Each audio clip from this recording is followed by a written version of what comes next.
This is why you should get the iPhone 16 Plus instead of the Pro Max. I recently just got my iPhone 16 Plus, and when I was getting the phone, it was between this or the 16 Pro Max because I just wanted a bigger screen. And I realized the 16 Plus was $300 cheaper, but it kept almost all the features. And the two features that it missed out on, or I missed out on, was the 120 hertz and the ProRes. I mean, I do make content, so obviously that would have been nice to have as a secondary camera and all, but it's not a deal breaker, especially for the average consumer.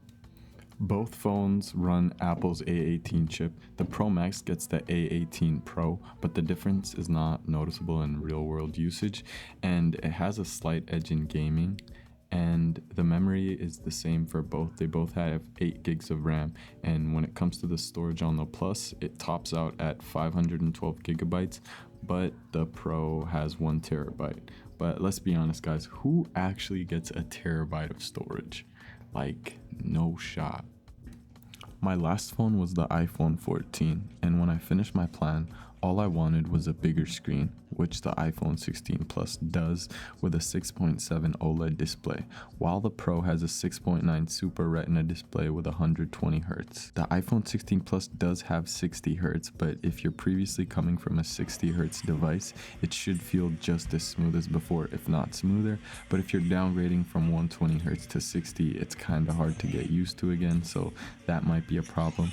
But I'm gonna assume in 2025 most people are coming from a 60 Hz display, so that should not be a problem. Let's move on to the camera.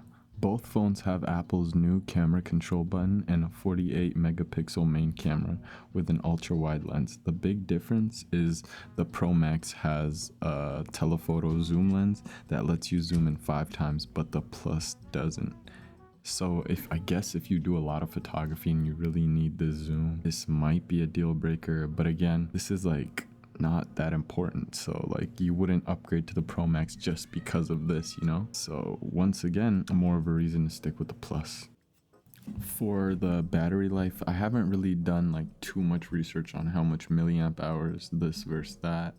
But what I do know is my iPhone 16 Plus, when I wake up in the morning and it's fully charged, it can get me through a day and a half without charging it, whatever, and that's on heavy usage. I mean, I'm clocking in like 8 hours of screen on time because I'm like listening to music through like work and stuff like that. So battery life is definitely a check. I do know that the Pro Max does have like 2 or 3 more hours of screen on time usage, but like if I'm finishing up with my day and charging it at the end of the night, I don't really need more battery. Like it's not a must. So I mean, I could see why you would go with the Pro Max on the battery head to head, but I think the 16 Plus is sufficient enough and does more than you need.